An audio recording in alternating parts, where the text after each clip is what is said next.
পর্তুগালে 1 মাস 8 দিন থাকার পর ফ্রান্সের উদ্দেশ্যে রওনা হলাম।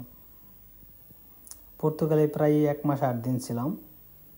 তো ওই দিনটা ছিল নভেম্বর মাসের 6 তারিখ, আর আজকে আমি ভয়েস করতেছি নভেম্বর মাসের 17 তারিখ।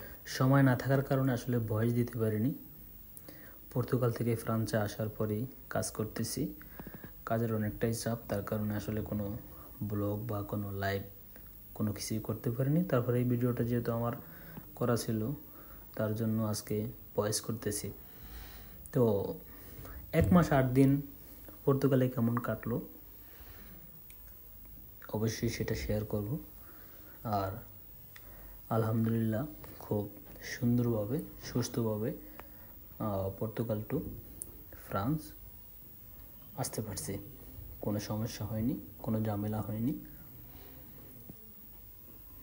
তো আমি এখন বাসের ভিতরে, সেটা আপনারা তো দেখতে পারতেছেন।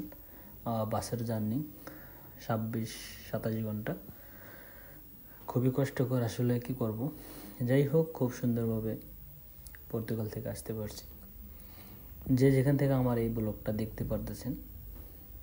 দেখছেন অবশ্যই কমেন্টে জানাবেন, আর কেমন হলো আজকের এই ভিডিওটা অবশ্যই জানাবেন। আল্লাহ হাফিজ, আসসালামু আলাইকুম।